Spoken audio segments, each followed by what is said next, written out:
Oke, karena sudah jam 7 lewat 5, kita coba mulai ya. Oke, mungkin bisa sambil dilihat soal UTS-nya ya. Oke,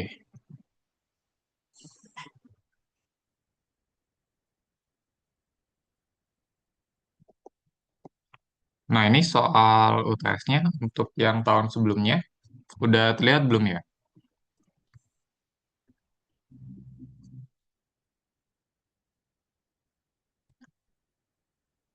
Sudah terlihat ini soalnya?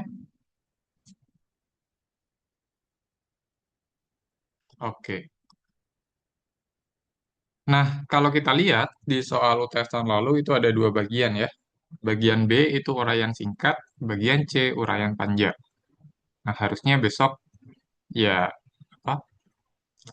Tipe soalnya seperti ini juga ya. Oke. Nah, mungkin kita mulai dari yang bagian B dulu, yang nomor 1.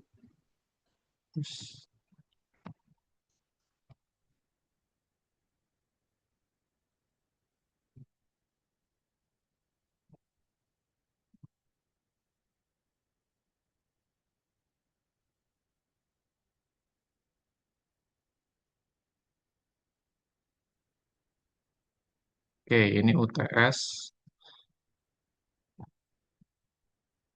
MA1203 Matematika 2C ya, tahun 2024-2025. Oke, kita mulai dari bagian B,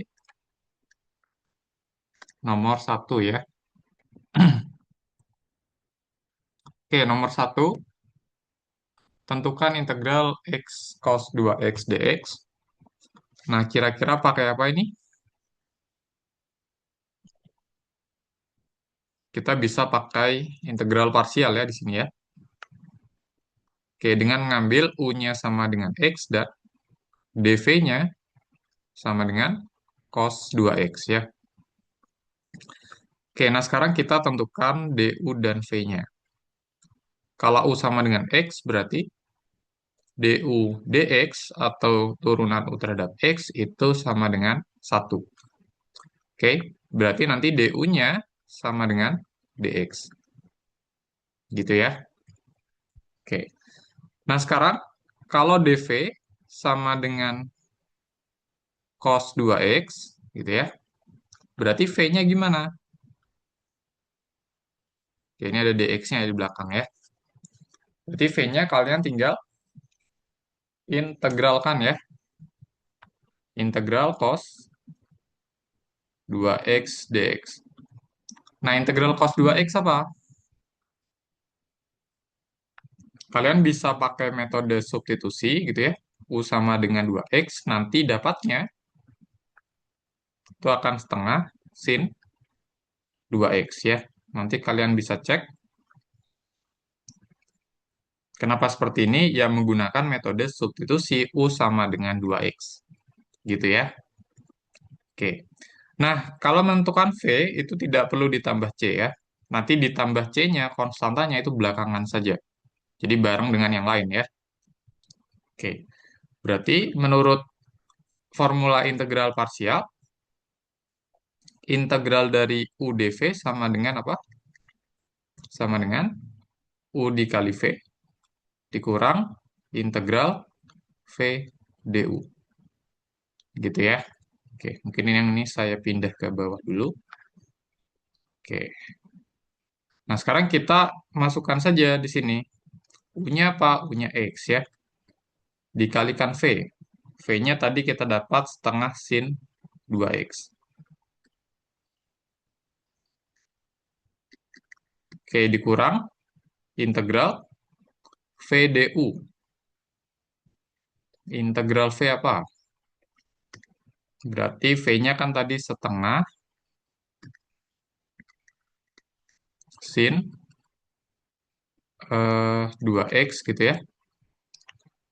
Terus belakangnya du, du-nya ini sama dengan dx ya. Oke, oke, kira-kira seperti itu. Nah, berikutnya yang harus kita lakukan adalah mengintegralkan lagi. Yaitu di sini ya, mengintegralkan yang setengah sin 2x. Nah, mungkin ini bentuknya saya tuliskan jadi setengah x sin 2x dikurang. Nah, setengah itu kan dia konstanta, bisa keluar dari integral ya. Berarti setengah integral sin 2x dx. Gitu ya. Oke. Nah, integral dari sin 2x apa?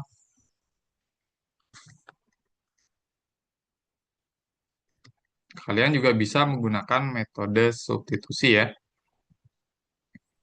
Mungkin misalkan W sama dengan 2x ya. Oke. Nanti kalau sudah menggunakan metode substitusi, kalian bisa coba sendiri. Nanti dapatnya itu adalah integral dari sin itu kan sebenarnya apa? Minus cos ya. Hati-hati ya. Integral dari sin itu minus cos, berarti kalau sin 2x itu ada pengalinya di depan. Jadi dikalikan setengah karena efek dari metode substitusinya sebenarnya. Nanti kalian bisa coba sendiri ya. Jadi setengah, sorry, min setengah cos 2x gitu ya. Oke, terus belakangnya baru ditambah C. Gitu. Oke, berarti ini hasilnya adalah setengah X sin 2X, terus min setengah dikali min setengah itu jadi plus seperempat cos 2X ditambah C. Udah gitu ya. Itu untuk yang nomor satu, ada pertanyaan?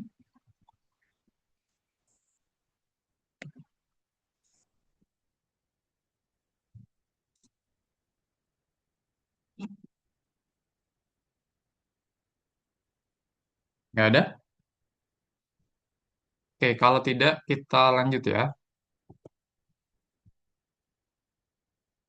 Yang nomor dua.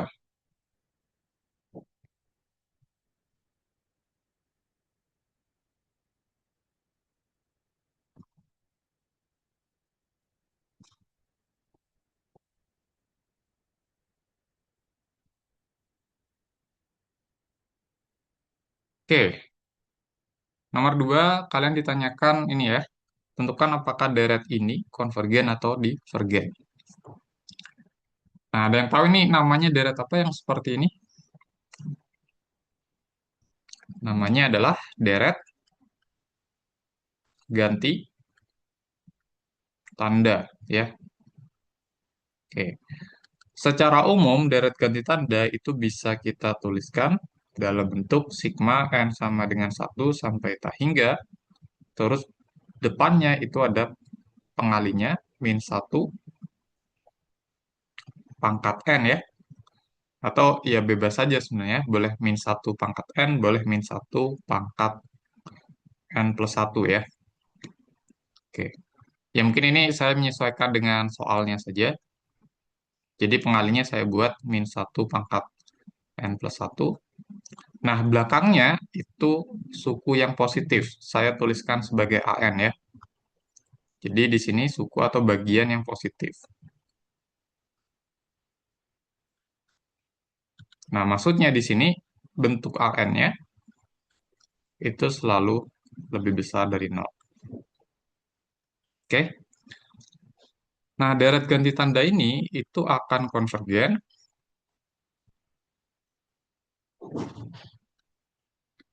apabila memenuhi dua hal ya. Yang pertama apa? Yang pertama si AN-nya atau bagian positifnya ini monoton turun.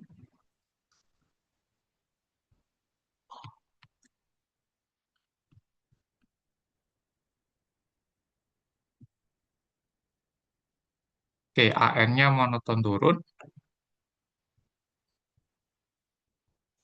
Nah, berikutnya, nah AN monoton turun artinya AN+1 itu kurang dari AN. Oke, jadi suku setelahnya, suku ke N+1 itu kurang dari suku ke N ya. Oke, terus yang kedua, limit N menuju tak hingga dari AN itu sama dengan 0. Oke, jadi seperti ini ya, kalau ada deret ganti tanda. Oke, nah sekarang kita cek untuk deret kita.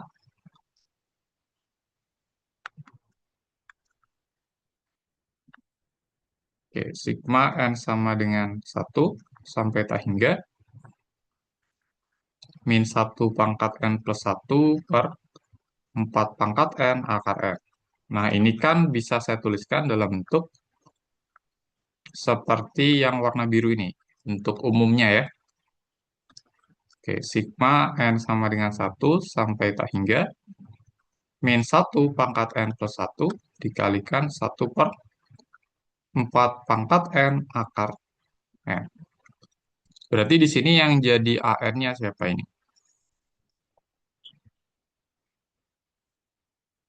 Yang jadi AN-nya adalah bagian yang ini.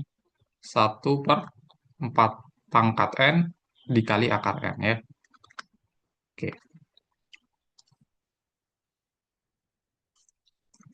Nah, sekarang kita cek yang pertama. Berarti di sini kan si AN-nya sama dengan 1 per 4 pangkat N akar N ya. Nah, kalau AN seperti ini, maka AN plus 1 gimana bentuknya? Berarti kalian tinggal ganti N-nya jadi N plus 1 ya. Berarti jadinya 1 per 4 pangkat N plus 1 dikalikan akar N plus 1. Oke, gitu ya. Nah, sekarang perhatikan bahwa, oke, kita tahu bahwa 4 pangkat N akar N dengan 4 pangkat N plus 1 dikali akar N plus 1 itu lebih besar yang mana? Yang kiri atau yang kanan yang lebih besar?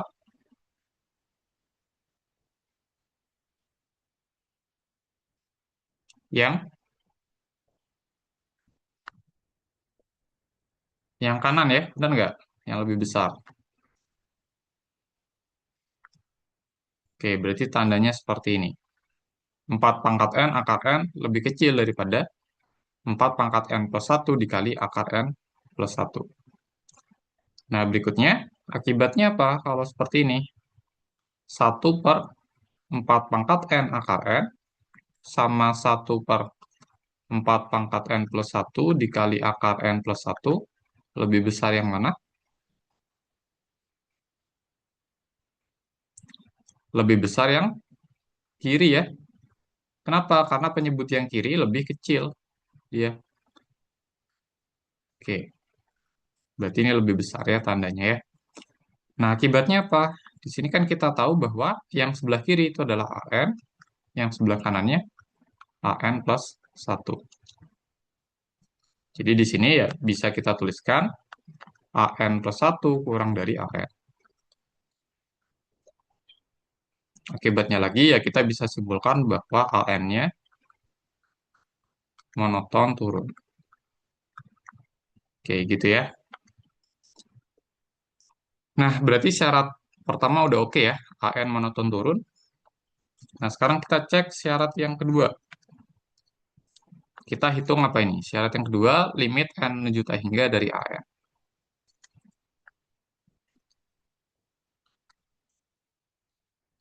Berarti limit N menuju tak hingga dari AN-nya adalah ini ya, 1 per 4 pangkat N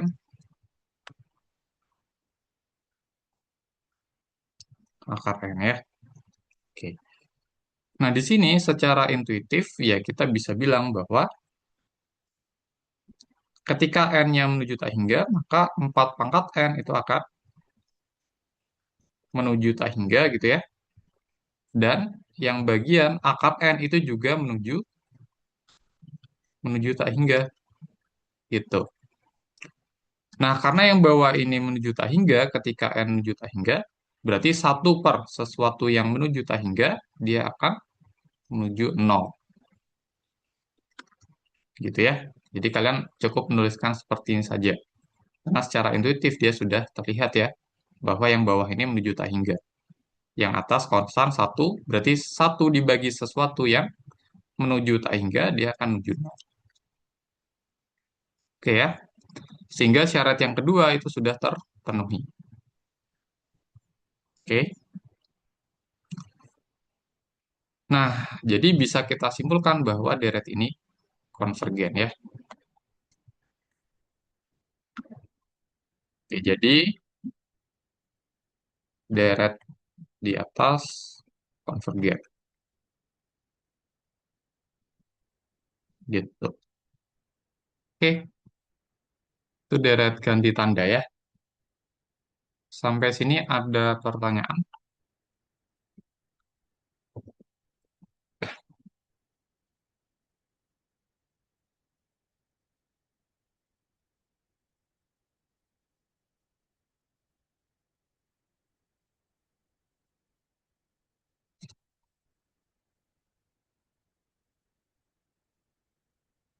Kalau tidak ada, kita lanjut.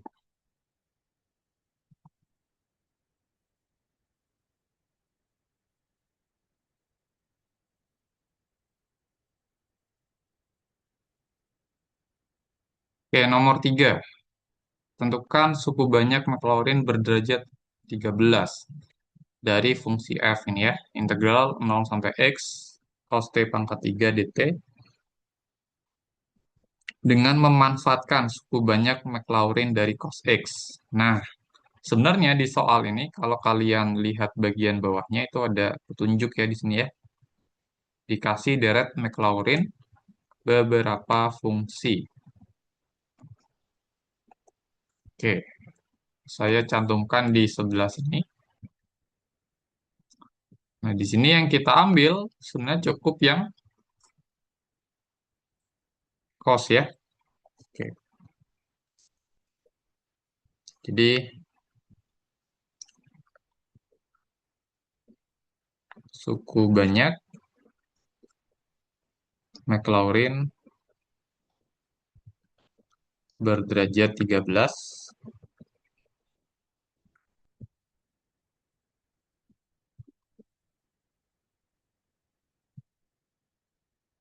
itu diperoleh dari deret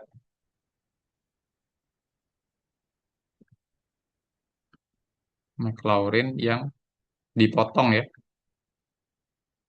sampai suku yang mengandung X pangkat 13 harusnya ya. Oke. Oke. Nah, berarti kita coba tentukan suku banyak McLaurin-nya dulu ya.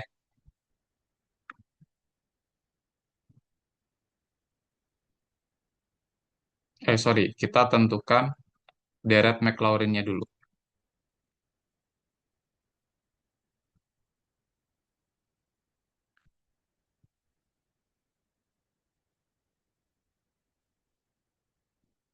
Oke. Nah, sekarang karena fx itu bentuknya integral dari 0 sampai x cos t pangkat 3 dt. Nah, berarti kalian tinggal mengganti cos-nya itu yang di dalam integral itu menggunakan bentuk ini. Menggunakan deret McLaurin-nya ya. Oke.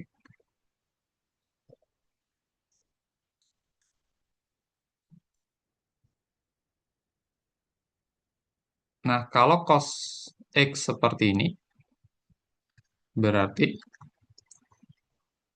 cos T pangkat 3 itu bisa kita peroleh dengan mengganti X jadi T pangkat 3. Oke, berarti jadinya 1 min T pangkat 3 pangkat 2 per 2 faktorial, terus ditambah T pangkat berapa? 3 dipangkatkan 4 per 4 faktorial, dan seterusnya. Ini plus, min, seterusnya. Oke. Nah, kita cukup mengambil si deret Maclaurin-nya cuma sampai sini saja. Kenapa? Karena yang diminta nanti kan suku banyaknya hanya sampai X pangkat 13. Sedangkan yang ini sudah T pangkat berapa ini? Kalau T pangkat 3 dipangkatkan 4, berarti jadi T pangkat 12 dia ya.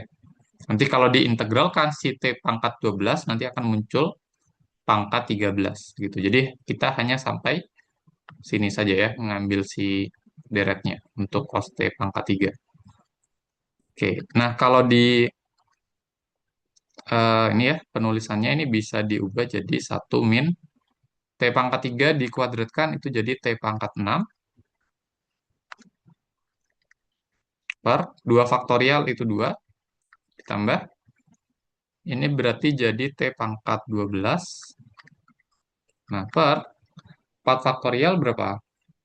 4 kali 3, 12 kali 2, 24 kali 1, 24 ya. Nah, gini. Oke.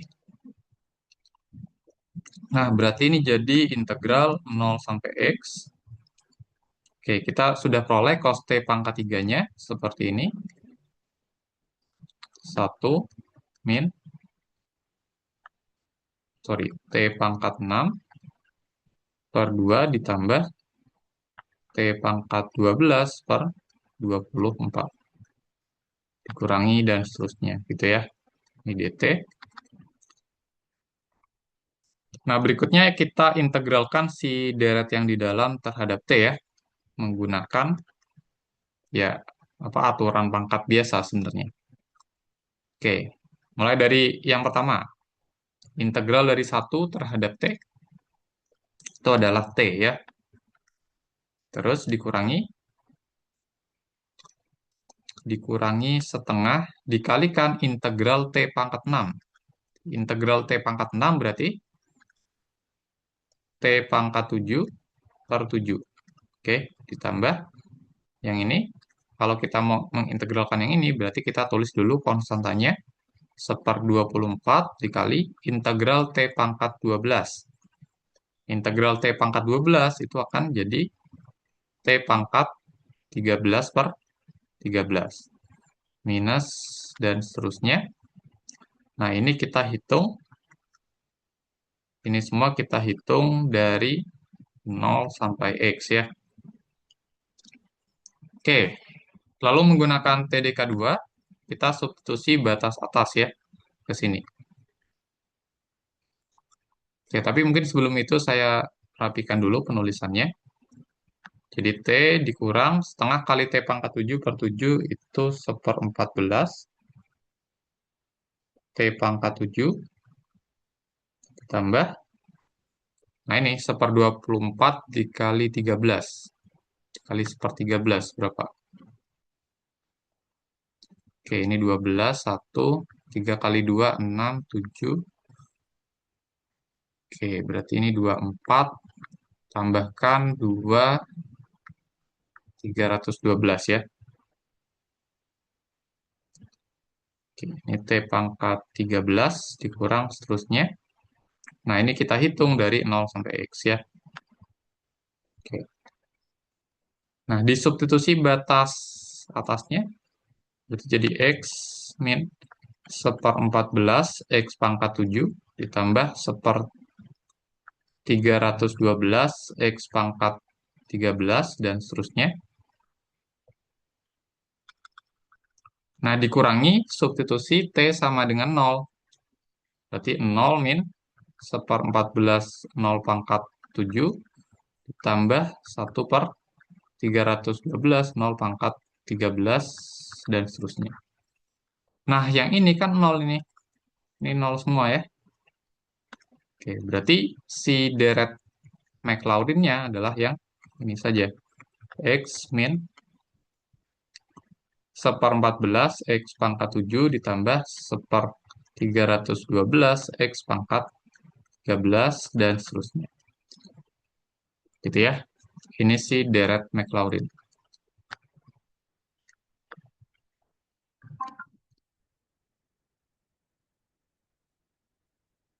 untuk fungsi f ya. Gitu.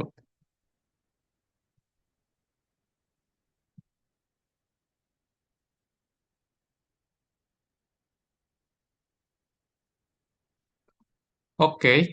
Nah, yang ditanyakan kan bukan ini sebenarnya, tapi suku banyak Maclaurin ya. Oke, berarti ya kita tuliskan di sini suku banyak Maclaurin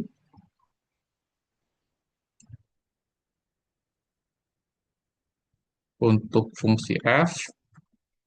Oke, suku banyak Maclaurin berderajat 13 ya. Maaf.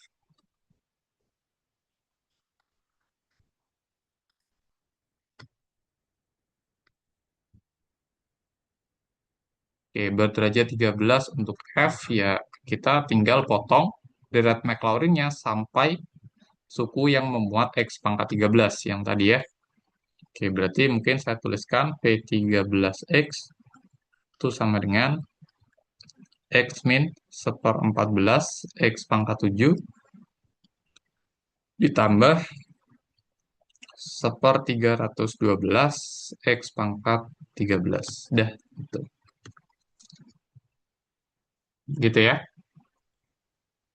Oke, sampai sini. Ada pertanyaan dulu?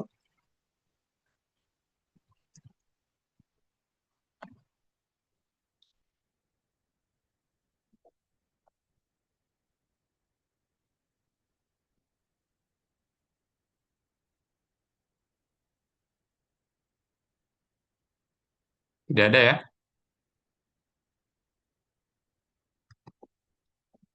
Oke, kalau tidak ada kita lanjut ke nomor 4.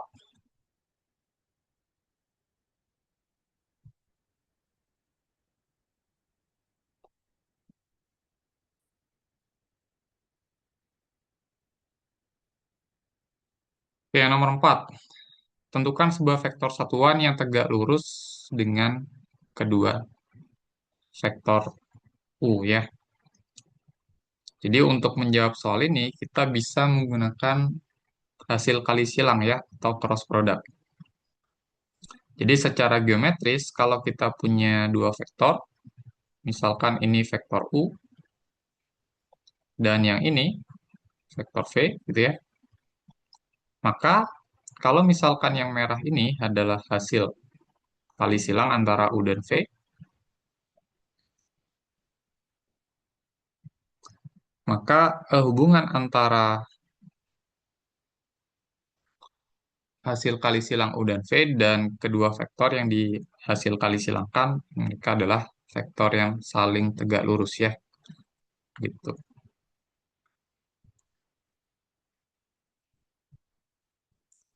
Nah, mungkin ini kebalik ya, harusnya yang hijau U, yang biru V. Nah, gini. Oke, hubungannya seperti itu. Nah, jadi untuk mencari vektor suatu vektor yang tegak lurus dengan dua buah vektor yang lain, kalian tinggal hitung cross produknya ya. Nah, tapi hati-hati, ini kan mintanya dia vektor satuan.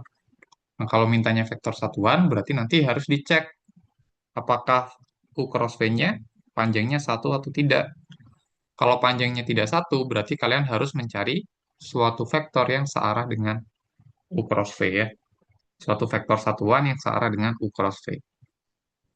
Oke. Nah, sekarang kita hitung U cross V dulu. Oke, menghitungnya dengan menggunakan determinan ya. Oke, baris paling atas itu I, J, K. Baris bawahnya berarti apa? Berarti komponen dari vektor U ya. Oke, vektor U itu kan bisa kita tuliskan apa berarti?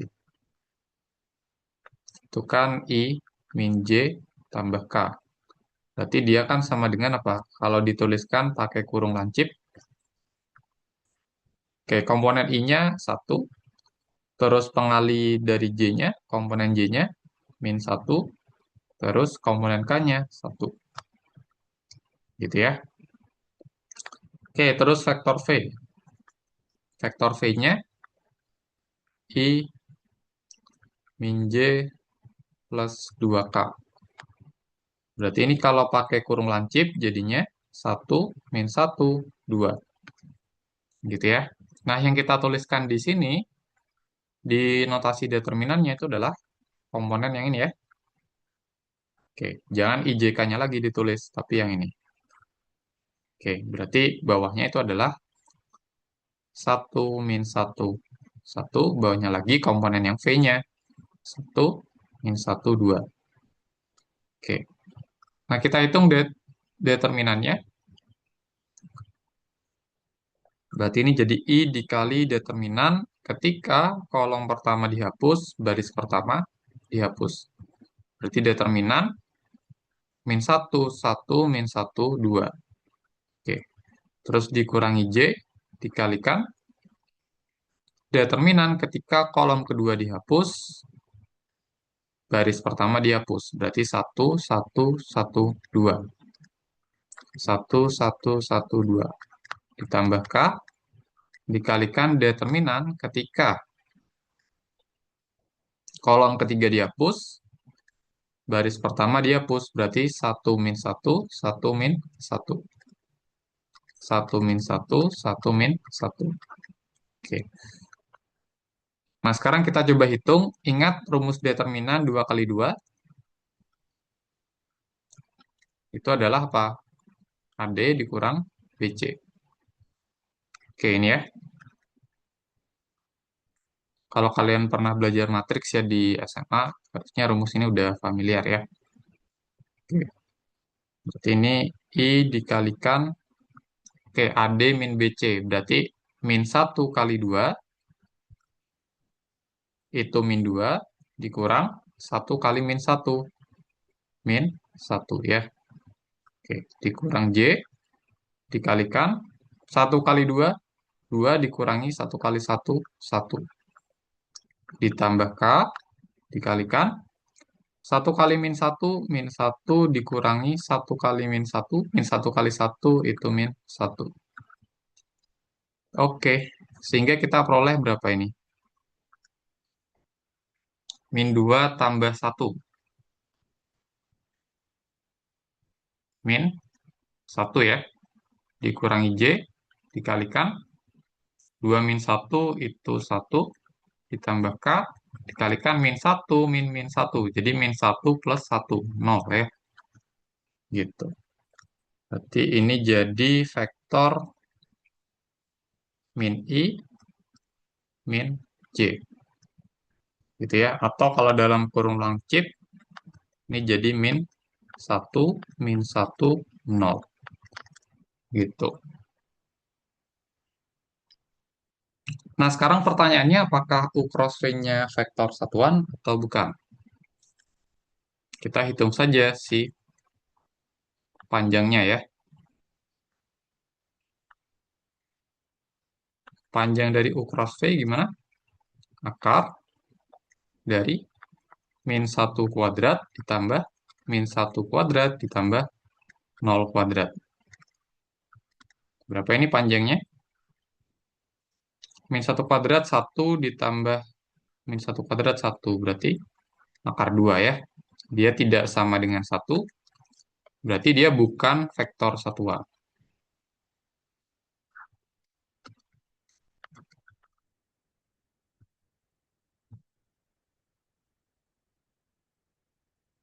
Oke, kalau dia bukan vektor satuan gimana dong? Ya kita cari vektor satuan yang searah dengan U cross V ya. Gitu.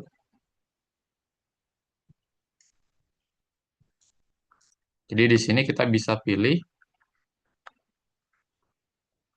misalkan apa? Vektor W itu adalah vektor Oke, 1 per panjang U cross V dikalikan vektor U cross V. Nah, kita pilih W-nya seperti ini, karena W yang seperti ini Dia adalah vektor satuan yang searah dengan U cross V ya. Oke, berarti ini 1/(2). Kita kalikan dengan U cross V-nya tadi -1, -1, 0 ya. Oke, sehingga kita peroleh W-nya itu adalah -1/(2), -1/(2), terus 0.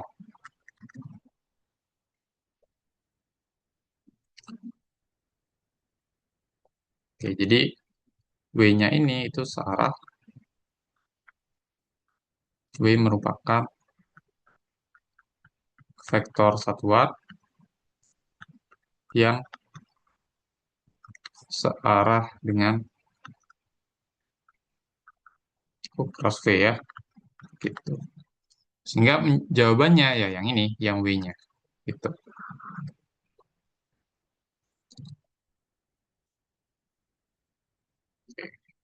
Jadi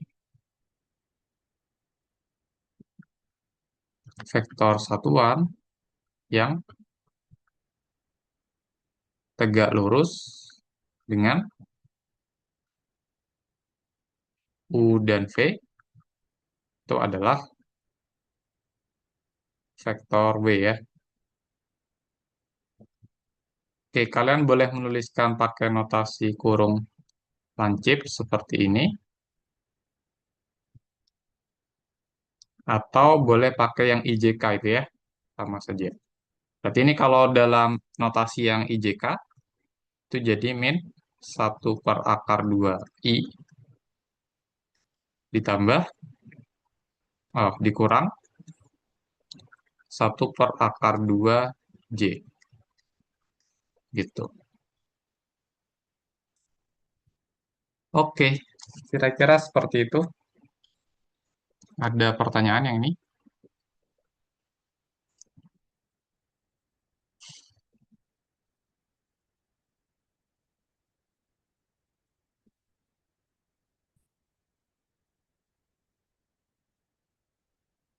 Kalau tidak ada, kita lanjutkan ya.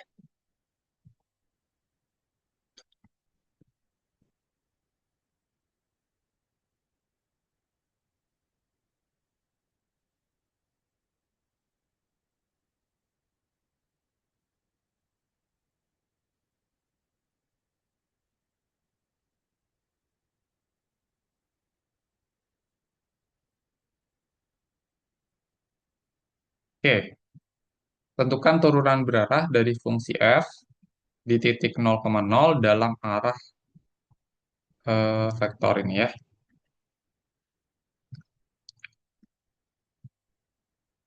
Nah, di sini turunan berarah gimana? Oke, notasinya kalau turunan berarah itu dv ya. Misalkan turunan berarah pada arah v dari fungsi f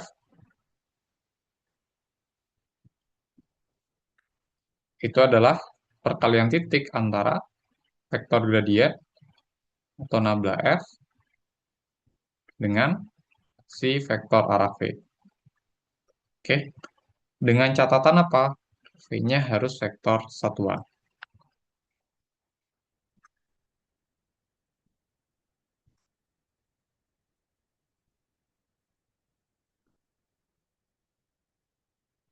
Atau di sini panjang V-nya itu harus sama dengan 1.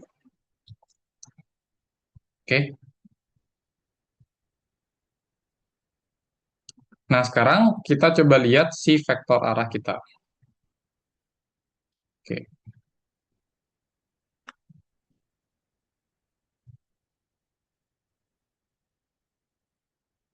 Jadi perhatikan bahwa kalau U-nya itu sama dengan I tambah J, berarti kan dia apa? Kalau dalam notasi kurung kurung lancip, berarti kan vektor 1,1 ya. Maka panjang dari U berapa? Akar 1 kuadrat tambah 1 kuadrat, jadinya akar 2.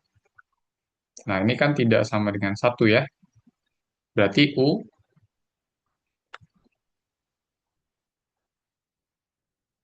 itu bukan vektor satuan. Oke. Nah, sedangkan untuk menghitung turunan berarah, kita butuh suatu vektor satuan ya. Berarti caranya gimana? Berarti kita harus pilih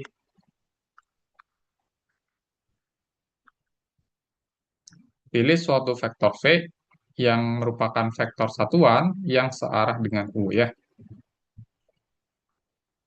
Oke, yaitu seperti yang tadi. Vektor V-nya kita bisa pilih 1/panjang U dikalikan vektor U ya. Oke, berarti 1/akar 2 kita kalikan dengan vektor U-nya 1,1. Oke, berarti ini jadi vektor 1/akar 2, 1/akar 2. Oke, jadi ini merupakan vektor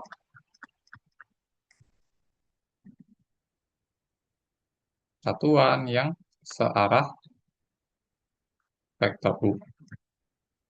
Gitu ya. Nah, baru kalau kita sudah memilih suatu vektor satuan yang searah dengan U, kita bisa menghitung turunan berarahnya.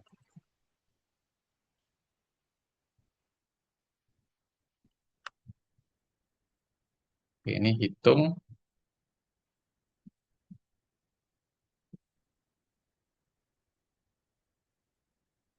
Oke, tapi kita menghitung turunan berarahnya dalam arah vektor V. Pakai yang atas ya berarti ya.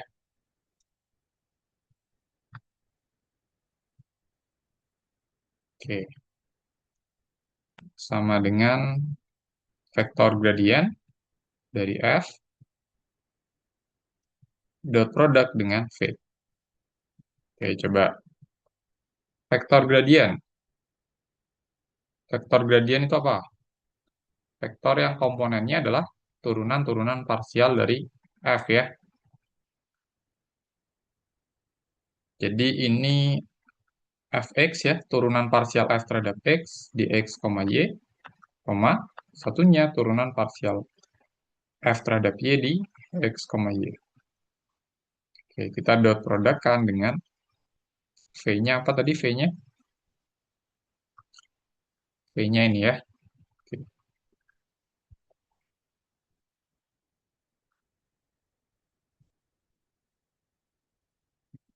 Oke, nah sekarang turunan parsial terhadap x dari f gimana?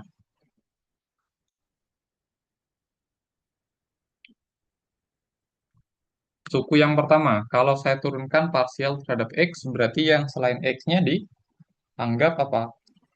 Dianggap konstanta ya. Berarti turunan dari 2 kali x kali konstanta, berarti tinggal si 2 kali konstantanya ya. Berarti 2 E pangkat Y. Oke, 2 E pangkat Y. Terus yang suku yang satunya, kalau kita turunkan terhadap x, dia jadi 0 ya. Karena sin Y itu kita bisa anggap sebagai konstanta.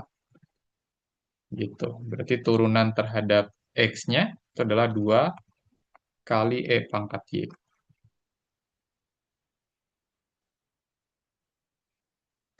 Oke. Nah, terus turunan terhadap Y-nya.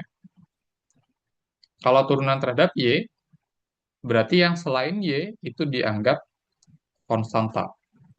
Berarti di sini kalau kita menurunkan 2x dikali E pangkat Y, berarti si 2x-nya itu dianggap konstanta. Berarti turunan dari konstanta dikali E pangkat Y, itu ya jadi sama ya, konstanta dikali E pangkat Y.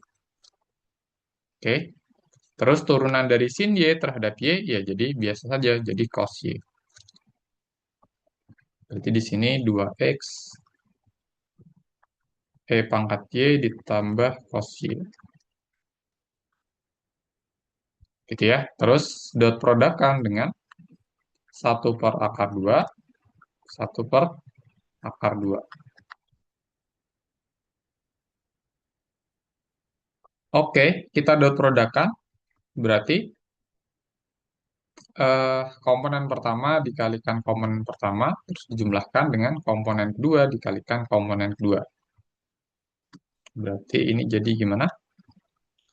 1/akar 2 dikalikan 2E pangkat Y ditambah 1/akar 2 dikalikan 2X E pangkat Y ditambah cos Y.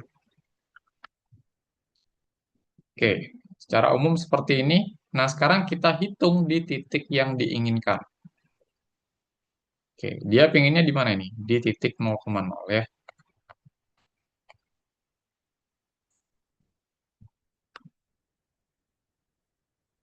Oke, hitung turunan berarah dalam arah F untuk fungsi F gitu ya di titik 0,0.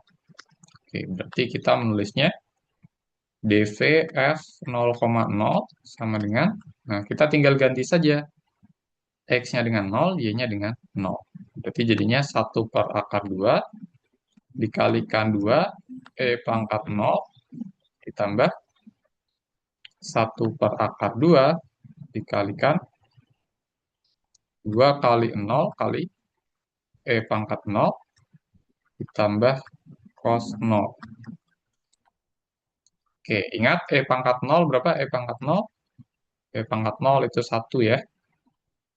Oke, cos 0? Cos 0 juga 1.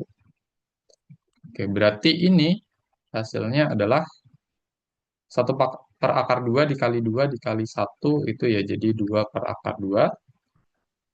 Terus ditambah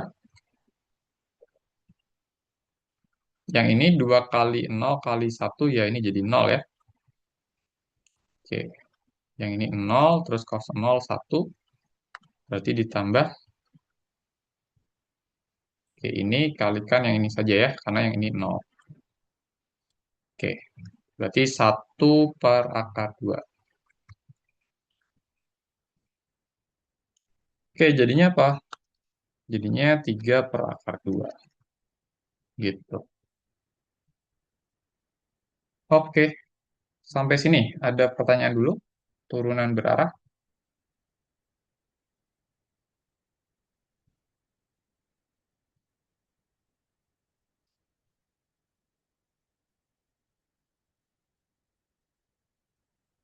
Kalau tidak ada, kita lanjutkan ya. Nomor 6 integral ya.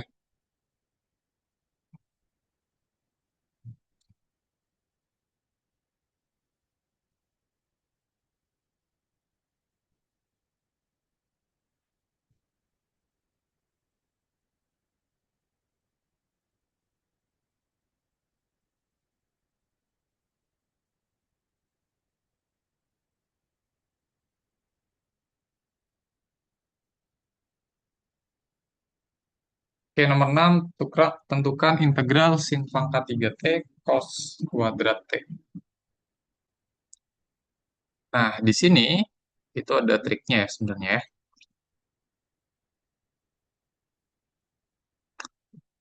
Nah, triknya gimana? Kalian tuliskan yang sin pangkat 3 itu sebagai sin X dikalikan sin kuadrat X ya. Nah, ini sama saja ya. Karena sin X dikali sin kuadrat itu adalah sin pangkat 3. Oh ya, ini variabelnya T harusnya ya. Oke, berarti jadinya sin T dikalikan sin kuadrat T dikalikan cos kuadrat T dt. Oke, nah terus karena ini perkalian ya, saya mau letakkan sin T-nya di belakang saja. Sehingga saya peroleh integral sin kuadrat T dikali cos kuadrat T dikali sin T dt. Karena perkalian komutatif ya, urutannya bisa dibalik-balik. Oke. Nah, sekarang sin kuadrat T yang di depan, saya akan ubah jadi 1 min cos kuadrat ya. Karena ingat, sin kuadrat T ditambah cos kuadrat T itu sama dengan 1. Berarti sin kuadrat itu akan sama dengan 1 dikurang cos kuadrat T.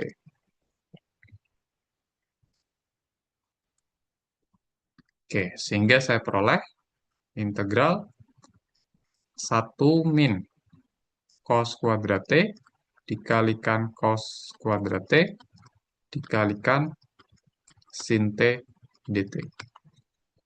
Oke. Nah, berikutnya kita pakai substitusi ya, teman-teman ya. Jadi kita misalkan U sama dengan cos T. Nah, sehingga kalau saya turunkan, du dt akan sama dengan berapa? Turunan dari cos itu adalah min sin ya. Min sin T. Berarti du-nya akan sama dengan min sin T dt. Oke, nah kita lihat di belakang ada bentuk yang mirip, yaitu sin T dt. Tapi yang warna hijau itu masih minus dari sin T dt. Nah, biar kita dapat ruas kanannya itu sama, yang sin T dt, kita bisa kalikan kedua ruas dengan min 1.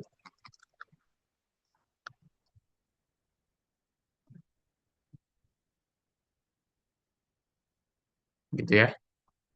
Oke, berarti jadinya min 1 du sama dengan sin T dt. Itu ya, berarti nanti yang belakang ini berubah jadi min 1 du. Oke. Nah, sehingga integral kita itu menjadi, oke, pokoknya yang mengandung cos diubah jadi u ya. Berarti cos kuadratnya jadi u kuadrat. Oke, ini jadi u kuadrat. Oke, ini juga u kuadrat ya. Berarti fungsi yang diintegralkan itu jadi 1 min u kuadrat dikalikan u kuadrat dikalikan min 1 du. Oke ya. Oke, nah sekarang kita coba rapikan ini ya. Kita kalikan satu-satu. 1 dikali u kuadrat itu adalah u kuadrat minus u kuadrat dikali u kuadrat itu u pangkat 4. Dikalikan min 1 du. Nah, sekarang kita kalikan semuanya dengan min 1 ini ya. U kuadrat dikali min 1 jadinya min u kuadrat. Terus yang minus u pangkat 4 dikalikan min 1 jadinya plus ya. Plus u pangkat 4. Oke. Dah, nah sekarang kamu tinggal integralkan biasa saja ya, menggunakan aturan pangkat. Berarti ini jadi minus U pangkat 3 per 3 ditambah U pangkat 5 per 5. Jangan lupa ditambah C. Nah, terus terakhir jangan lupa dikembalikan ya. U-nya jadi cos T.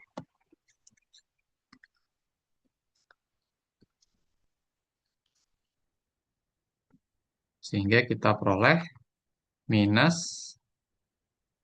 cos T dipangkatkan 3 per 3 ditambah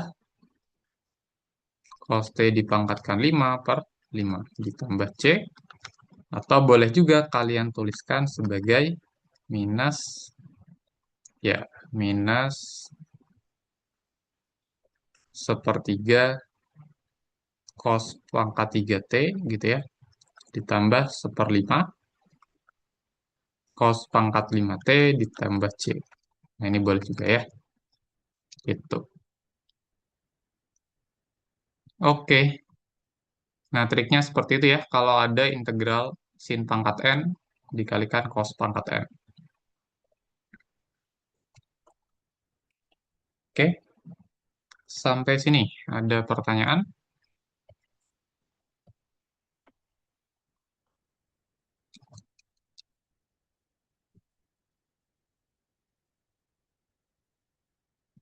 Kalau belum ada, kita lanjutkan ya.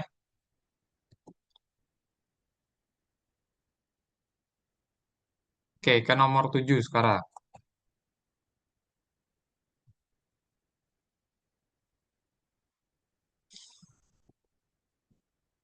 Hmm.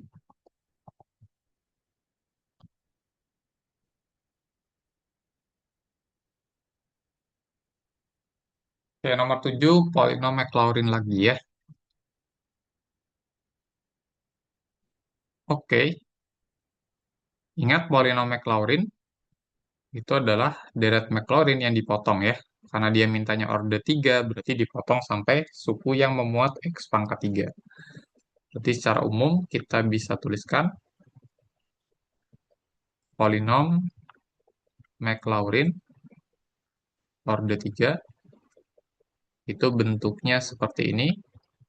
P3X sama dengan, kita mulainya dari F0, oke, ditambah F aksen 0 dikalikan X gitu ya, ditambah F double aksen 0 per 2 faktorial dikalikan X kuadrat. Nah, terakhir ditambah F triple aksen atau turunan ketiga di 0 per 3 faktorial dikalikan X pangkat 3. Oke, nah sekarang yang kita harus cari adalah si koefisien-koefisien dari polinom Maclaurin ya. Gitu. Oke, kita mulai dari fx sama dengan ln 1 tambah x. Artinya apa? F0 sama dengan ln 1 ditambah 0 ya. Berarti berapa ini? Ln 1 berapa ln 1?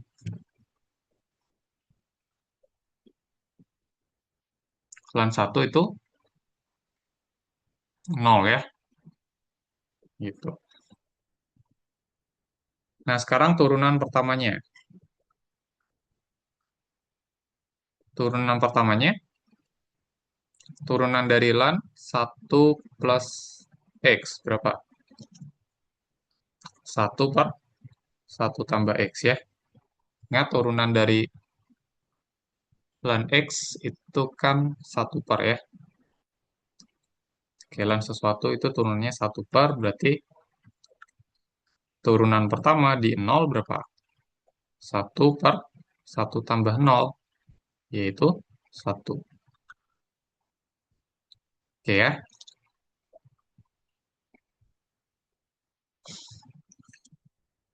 Nah, bentuk yang ini itu sebenarnya bisa saya tuliskan dalam bentuk 1 tambah X pangkat min 1. Oke. Nah, kenapa saya tulis seperti ini? Karena saya butuh menghitung turunan kedua. Oke, turunan keduanya gimana ini? Berarti diturunkan biasa, pakai aturan pangkat ya. Pangkatnya ke depan. Jadinya min 1 kali 1 tambah X, pangkatnya dikurang 1, terus dikalikan dengan apa? Turunan dari yang di dalam kurung. Pakai aturan rantai ya.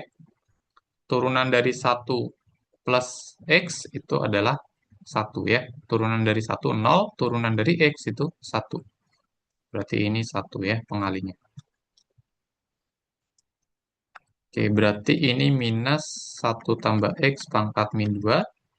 Atau min 1 per 1 tambah X kuadrat. Oke ya.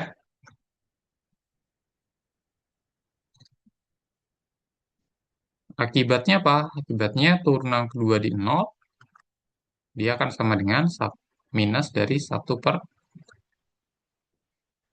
1 tambah 0 kuadrat. Berarti min 1. Oke, gitu ya. Itu turunan kedua. Nah, kita carinya sampai turunan ketiga, ya.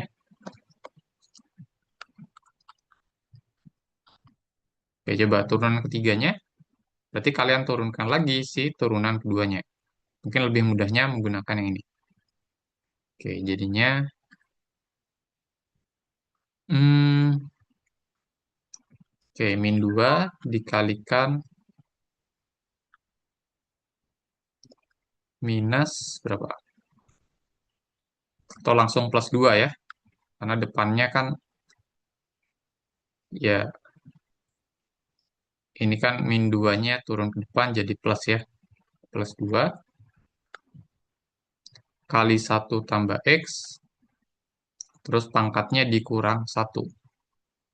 Jadinya pangkat min 3, terus kalian kalikan dengan turunan yang di dalam kurung. Turunan dari 1 tambah X itu 1. Oke, berarti ini jadi 2 per 1 tambah X pangkat 3. Gitu ya. Oke, berarti turunan ketiga di 0 itu berapa? 2 per 1 tambah 0 pangkat 3. Jadi jadinya 2. Oke, nah sekarang kita sudah peroleh F dan turunan dari F sampai turunan ketiga. Jadi kita bisa menentukan si polinom Maclaurin ya. Oke, ini saya duplikat saja. Nanti kita tinggal ganti F0 beserta turunan di 0 ya. Oke. Oke, kita ganti satu persatu. F0 kita ganti jadi berapa? Nih, F0-nya kita ganti jadi 0 ya. Oke, terus F aksen 0. F aksen 0 kita ganti jadi nih 1. Oke, terus turunan kedua di 0. Nah, turunan kedua di 0 itu min 1. Terus turunan ketiga di 0. Turunan ketiga di 0 itu adalah 2 ya.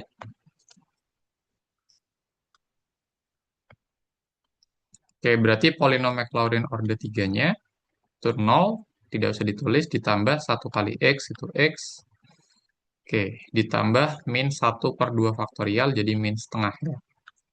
Min setengah X kuadrat, terus ditambah, berapa tuh? 2 dibagi 3 faktorial. Berarti 3 faktorial kan 6 ya. 3 kali 2 kali 1 itu 6. 2 per 6, jadi sepertiga. Berarti ini ditambah sepertiga X pangkat 3. Nah, kita peroleh polinom Maclaurin orde 3-nya. Seperti ini. Nah, sekarang polinom ini kita akan gunakan untuk ini, untuk menghampiri nilai lan 1,1.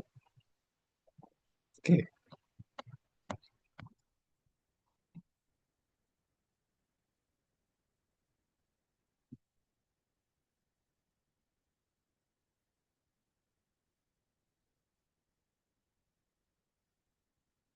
Oke. Nah, sekarang saya tuliskan fx-nya dulu. Kan tadi fx itu didefinisikan apa? Nih, lan 1 tambah x ya.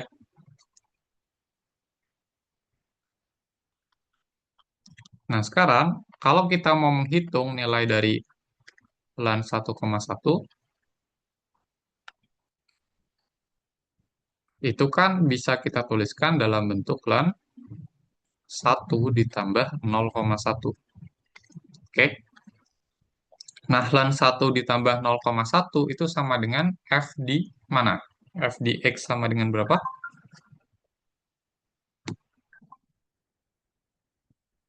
F di x sama dengan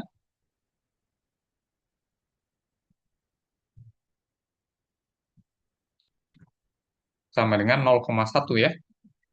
Oke, yang ini jadi x-nya. Karena kan fx sama dengan lan 1 tambah x ya.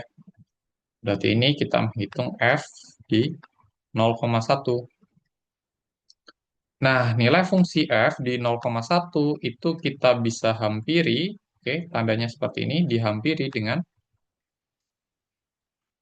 polinom Maclaurin orde 3 ya, di 0,1. Oke, sehingga ini akan sama dengan 0,1 dikurang setengah dikali 0,1 kuadrat ditambah sepertiga dikali 0,1 pangkat 3. Gitu ya. Oke. Nah, kalau ujian harusnya menjawab seperti ini udah benar ya. Tapi kalau kalian mau membuat ini jadi bentuk pecahan ya boleh-boleh saja. Silakan dicoba sendiri ya. Gitu. Oke, kira-kira seperti itu. Ada pertanyaan nggak yang ini? Hampiran menggunakan polinom Maclaurin.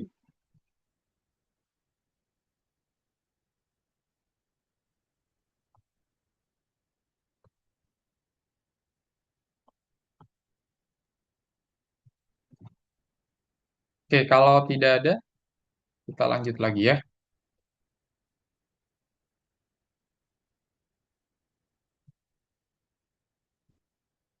Nah, nomor 8 itu limit fungsi dua variabel.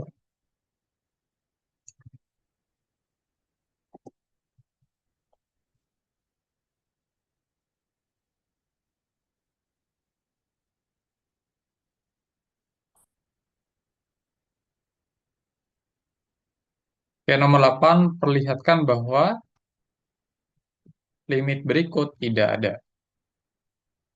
Oke, nah idenya gimana ini? Jadi mungkin saya ilustrasikan dulu ya.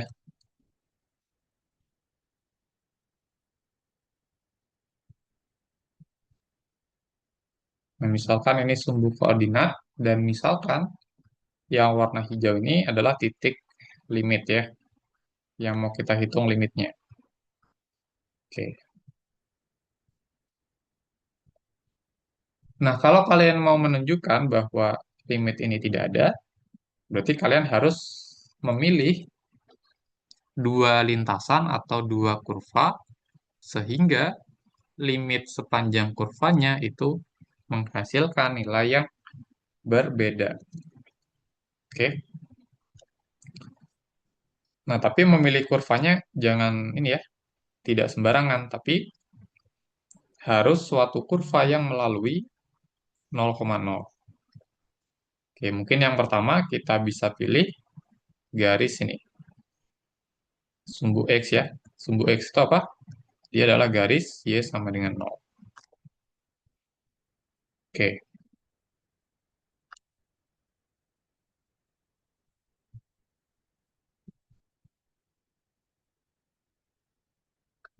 oke limit sepanjang garis Y sama dengan 0. Oke, atau kita dekati dari garis Y sama dengan 0 ya. Nah, kalau menghitung limit sepanjang garis, caranya gimana? Caranya adalah kita ganti semua yang Y-nya jadi 0. Berarti seperti ini ya, limit X, 0 menuju 0,0 dari X sin 0 per X kuadrat ditambah 0 kuadrat. Berarti ini jadi limit X, 0 menuju 0,0. X dikali sin 0 itu adalah 0, berarti ini 0 per X kuadrat. Sama dengan limit oke, X, 0 menuju 0,0 dari 0 ya. 0 dibagi sesuatu, dibagi X kuadrat, itu ya 0 ya. Berarti ini hasilnya 0. Oke, ternyata hasilnya 0 ya. Kalau kita dekati sepanjang garis Y sama dengan 0. Nah, sekarang kita pilih garis yang lain. Misalkan yang sumbu Y sekarang. Sumbu Y berarti dia garis apa? Garis X sama dengan 0. Nah, kita coba hitung limit sepanjang garis X sama dengan 0, atau di sini kita dekati titik yang hijau, kita dekati titik yang hijau, tapi dari garis ini. Oke, dari garis X sama dengan 0. Berarti menuliskannya itu limit, oke, semua yang ada X-nya diganti jadi 0 ya. Berarti limit 0, Y menuju 0,0 dari 0 dikali sin Y per 0 kuadrat ditambah Y kuadrat. Oke, berarti ini sama dengan limit 0, Y menuju 0,0. 0 kali sin Y, ya 0 ya. Per bawahnya Y kuadrat. Berarti sama dengan yang atas ini harusnya ya. Limit 0, Y menuju 0,0 dari 0. Oke, limit dari 0 ya 0 hasilnya ya. Oke, limit dari konstanta ya tetap konstanta. Oke. Nah, ternyata ketika kita dekati dari garis Y sama dengan 0 dan X sama dengan 0, limitnya masih sama. Berarti kita belum bisa menunjukkan bahwa limitnya tidak ada. Nah, terus gimana dong? Nah, berarti kita harus memilih lintasan atau kurva atau garis yang lain yang melalui titik 0,0. Nah, sekarang mungkin saya pilih garis yang miring ya. Oke, yaitu garis apa nih? Misalkan Y sama dengan X ya. Nah, sekarang kita hitung limit sepanjang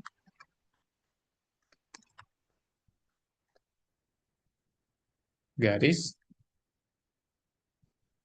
Y sama dengan X ya. Berarti kita dekati titik 0,0 tapi dari garis yang oranye. Garis Y sama dengan X. Berarti kalian menuliskannya seperti ini. Limit. Nah, semua yang mengandung Y sekarang diganti dengan X ya. Berarti X, X menuju 0,0. Jadinya gimana? Y-nya semuanya diganti jadi X ya. Berarti ini jadi X dikali sin X per X kuadrat ditambah X kuadrat. Oke, jadi bentuk awalnya kan seperti ini. Semua yang mengandung Y itu diganti X ya. Ini X, yang bawah X ya. Sehingga kita peroleh bentuk yang seperti ini. Oke, oke. Berarti ini sama dengan limit X, X menuju 0,0. Oke, atasnya X dikali sin X, bawahnya X kuadrat tambah X kuadrat itu jadi 2X kuadrat. Gitu ya. Nah, terus ini sama dengan X-nya bisa kita coret ya. X-nya bisa kita coret.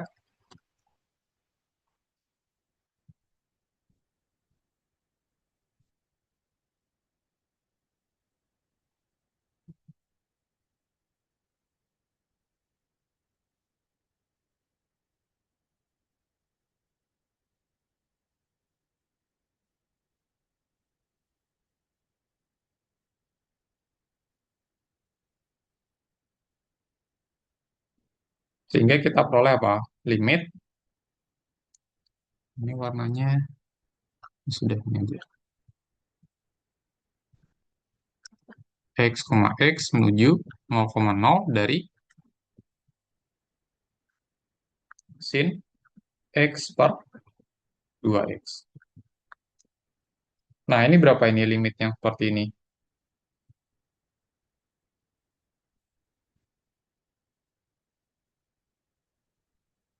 Ini kan sama saja dengan, oke, saya tulis di bawah aja ya. Limit X, X menuju 0,0 sin X per 2X kan sama saja dengan setengah kali sin X per X ya. Nah, setengahnya bisa keluar dari konstanta, karena dia konstanta ya, dia bisa keluar dari limit, berarti jadi setengah dikali limit X, X menuju 0,0 dari sin X per X. Oke. Nah, kita tahu di matematika 1 kita punya sifat kalau X menuju 0, maka sin X per X akan menuju 1 ya. Oke, berarti ini jadi setengah dikali 1. Hasilnya setengah. Itu.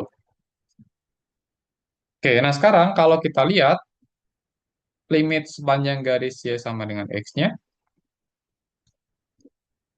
itu menghasilkan nilai yang berbeda ya, dia setengah. Sedangkan yang sepanjang Y sama dengan 0 dan X sama dengan 0, limitnya 0 ya. Berarti di sini kita bisa simpulkan bahwa limit di atas tidak ada. Karena udah ada garis yang menghasilkan nilai limit yang berbeda.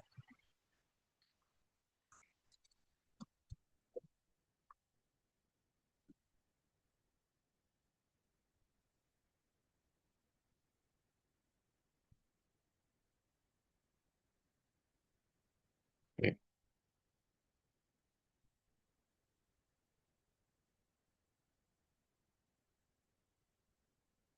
Ya alasannya karena ada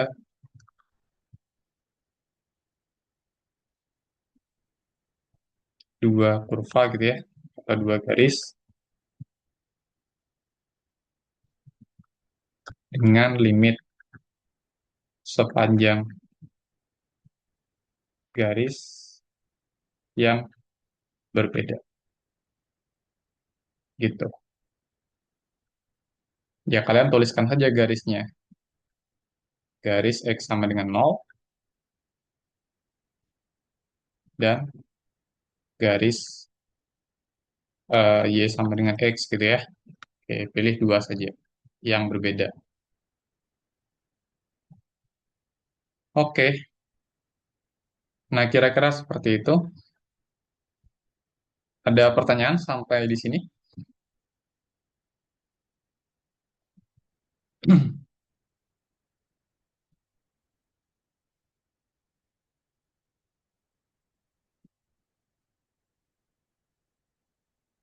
Oke, kalau tidak ada kita lanjutkan nomor 9.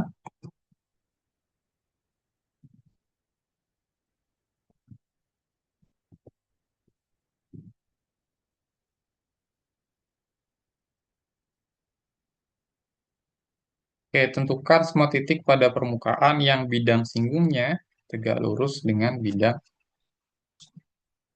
ini ya. Oke.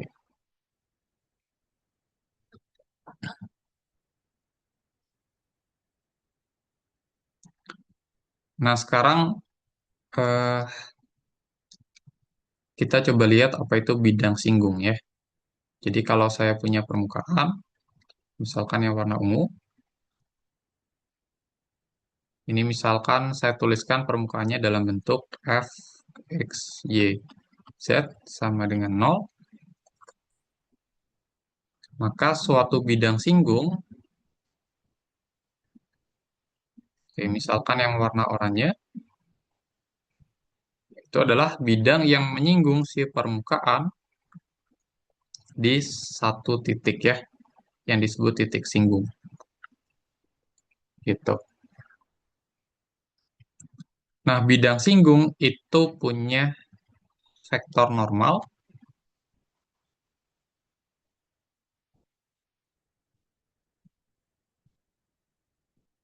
Ini vektor normal ya, artinya vektor yang tegak lurus dengan si bidangnya.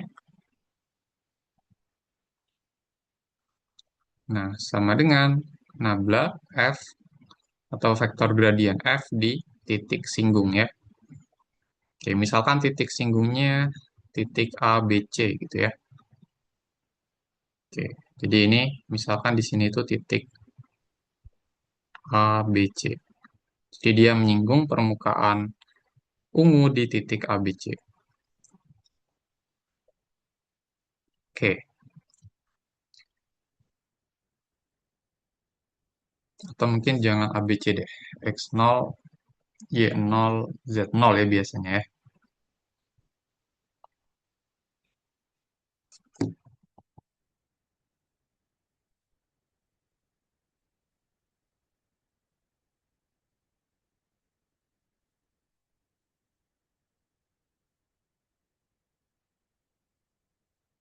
Oke, ini titik X0, Y0, Z0.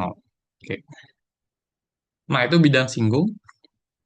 Nah, sekarang kalau bidang yang biasa.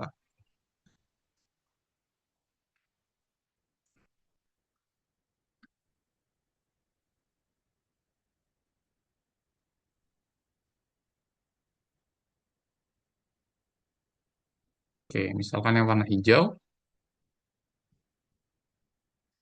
ini saya punya bidang eh,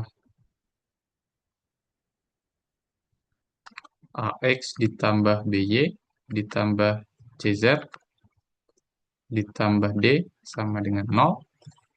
Nah, bidang yang seperti ini itu punya vektor normal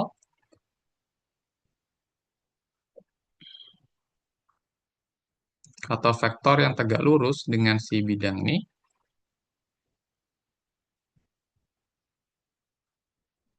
sama dengan koefisien dari X, Y, dan Z ya. Jadi komponen dari vektor normalnya itu adalah koefisien dari X, Y, dan Z, yaitu A, B, C. Berarti kalau seperti ini vektor normalnya A, B, C. Gitu ya. Oke.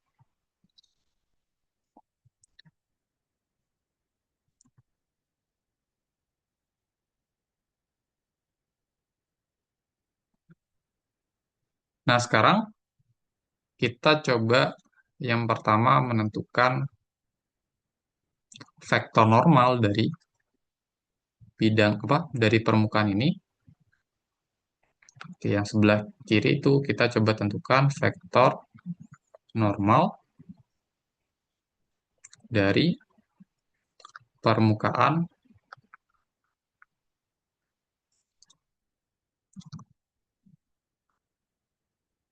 Z sama dengan apa? 2x kuadrat ditambah 3y kuadrat di titik ini ya, x0, y0, dan z0.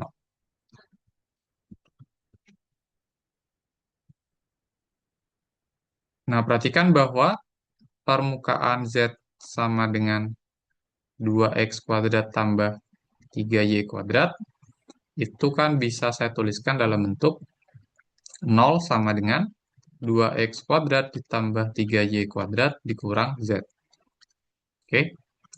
Atau bisa saya tuliskan 2x kuadrat ditambah 3y kuadrat minus Z sama dengan 0. Nah, yang ruas kirinya inilah yang jadi fungsi f besar ya, f, x, y, z. Oke, berarti kalau kita hitung vektor gradiennya atau nabla f di x, y, z, berarti ini kan jadi apa? Turunan-turunan parsial dari f besar ya. Oke, fx, terus fy, terus fz. Oke, nah sekarang turunan f besar terhadap x, berarti di sini yang dianggap variabel hanya yang suku yang ini ya, 2x kuadrat, yang lain konstanta. Berarti turunannya adalah 4x ya, koma. Terus turunan f terhadap y, berarti yang ini saja jadinya 6y. Koma, turunan dari minus z terhadap z sekarang ya, berarti min 1. Oke, karena yang lain tidak ada z-nya ya, gitu.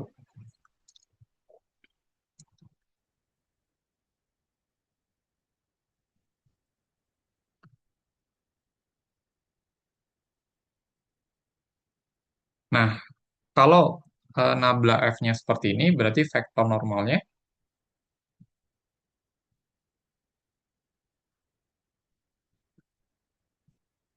di titik yang tadi, x0, y0, z0, jadinya kita hitung nabla f di x0, y0, z0. Jadinya 4x0, 6y0, 1 ya, min 1. Oke, nah itu vektor normal dari bidang singgung ya.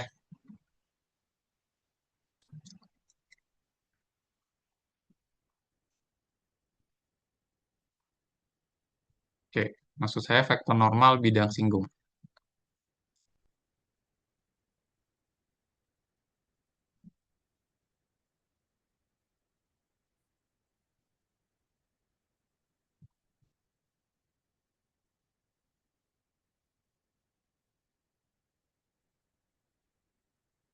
Oke. Nah, sekarang kita coba cari untuk ini ya, vektor normal dari bidang ini.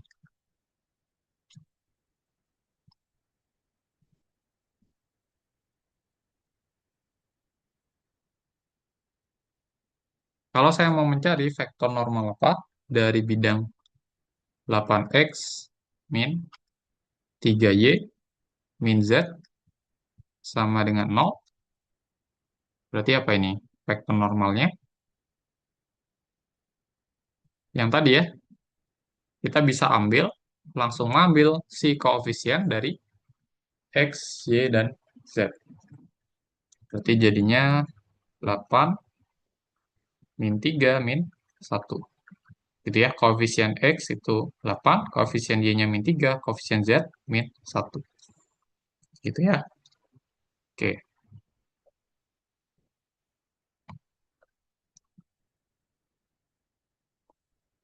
Nah, berikutnya apa ini? Kita akan diminta apa? Tentukan semua titik pada permukaan yang bidang singgungnya tegak lurus. Oke. Jadi kita ingin apa di sini?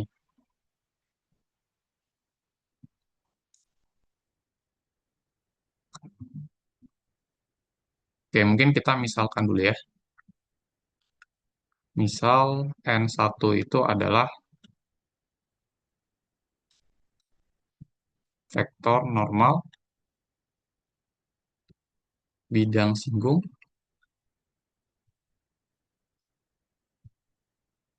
permukaan yang tadi. Z sama dengan 2x kuadrat tambah 3y kuadrat di titik yang mau kita cari, x0, y0, z0. Berarti di sini n1-nya sama dengan apa? Sama dengan vektor ini ya, 4x0, 6y0, min 1. Lalu misalkan juga n2 itu adalah vektor normal bidang bidang yang ini tadi, 8x min 3y min z.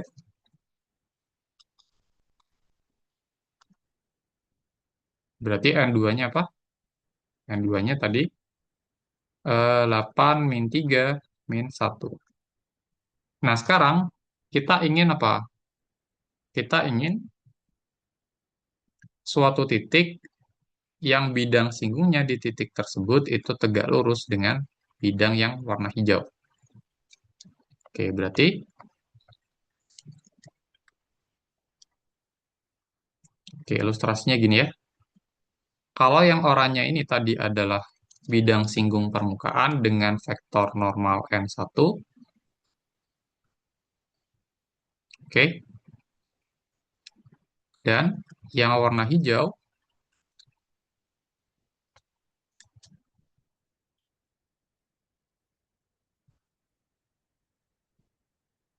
itu adalah bidang apa? Bidang yang ini ya, 8x min 3y min z dengan vektor normal n2.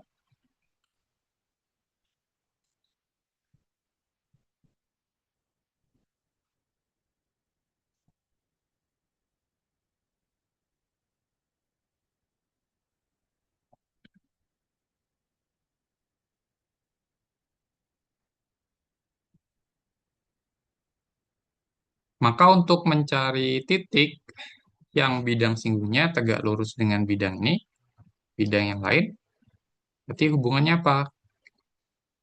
Kalau bidang singgungnya tegak lurus dengan bidang yang lain, maka ya si vektor N1 dan N2 itu harus tegak lurus juga, gitu.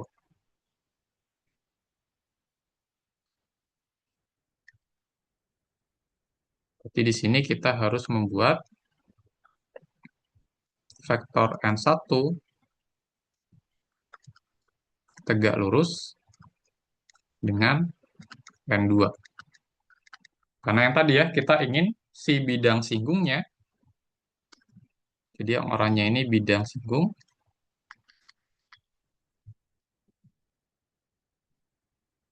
Z sama dengan apa tadi? 2x kuadrat ditambah 3y kuadrat, gitu ya. Tegak lurus dengan si bidang ini.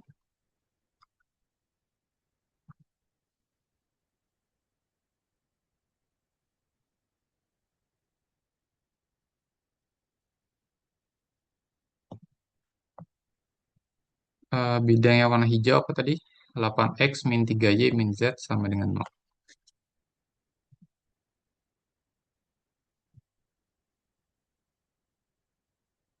Oke, nah berarti konsekuensinya adalah N1 harus tegak lurus N2.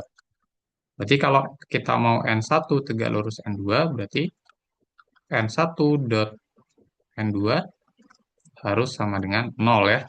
Oke, ingat dua vektor yang tegak lurus, kalau kita hitung dot produknya, dia akan sama dengan 0. Oke, lalu kita masukkan di sini. N1-nya apa tadi? N1-nya? N1-nya ini ya, 4x0, 6y0, min 1.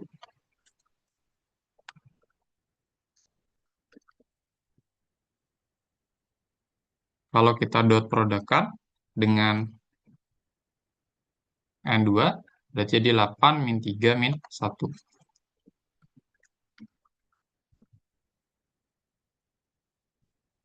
Sama dengan 0.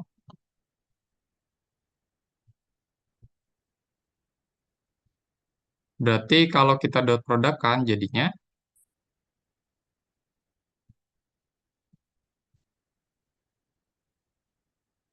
berapa ini? 4x0 dikali 8, 32x0 ditambah 6y0 dikali min 3, min 18 ya.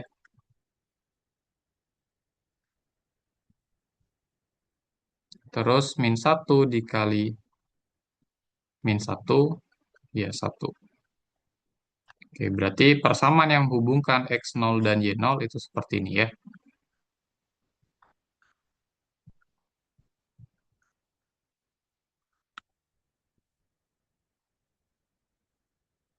Oke, hmm,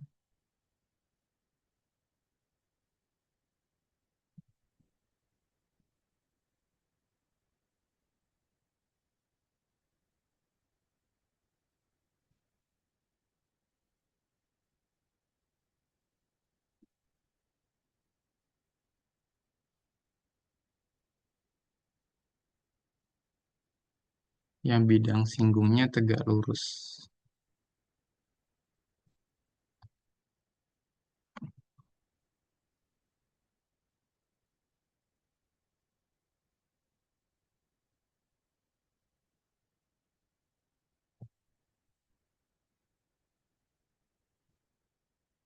Oke, nah sebenarnya ada beberapa titik ya teman-teman ya. Jadi di sini kalian bisa memilih si X0-nya ya. Ya, misalkan di sini kalian pilih,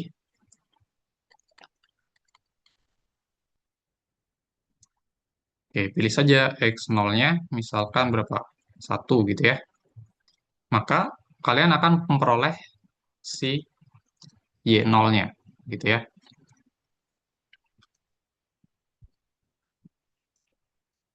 Nah, cara memperoleh Y0-nya gimana? Pakai persamaan ini. Oke, pakai persamaan ini ya. Berarti jadinya 32 dikali 1 min 18 Y0 ditambah 1 sama dengan 0. Oke. Berarti ini 32 min 18Y0 ditambah 1 sama dengan 0. Berarti jadi berapa ini? 33 min 18Y0 sama dengan 0. Berarti jadinya 33 sama dengan 18Y0. Oke, Y0-nya jadinya 33 per 18. Oke, jadi sebenarnya ada beberapa titik kalian bisa memilih ya. Kalau kita pilih X0-nya 1, maka Y0-nya segini. Nah, Z0-nya gimana? Z0-nya kalian pakai persamaan. Persamaan permukaannya ya, yang ini. Oke,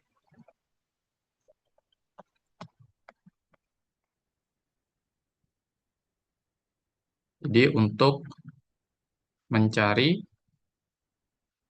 Z0 yang bersesuaian, kalian substitusi X0-nya 1 dan atau substitusi X sama dengan 1 terus Y-nya 33 per 18 ke persamaan permukaan. Z sama dengan apa tadi? 2X kuadrat ditambah 3Y kuadrat ya. Oke. Oke, nanti kalian peroleh 2 dikali 1 kuadrat ditambah 3 dikali 33 per 18 kuadrat. Nah, nanti bisa dihitung sendiri ya. Gitu. Oke, sampai sini gimana? Ada pertanyaan?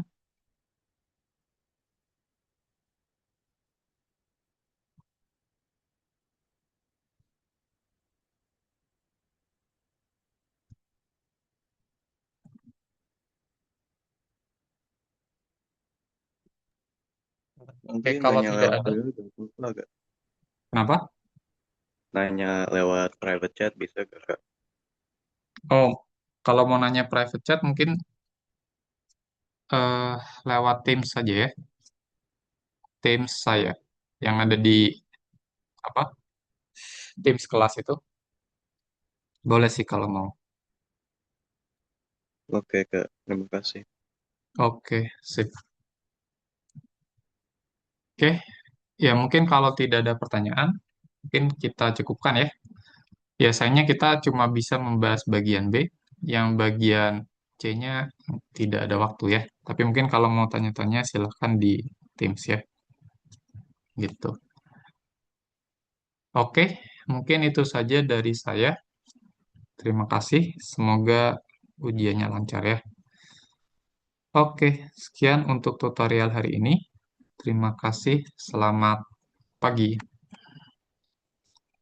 Boleh meninggalkan Zoom ya. Makasih, Pak. Oke, sama-sama. Masih, Wak.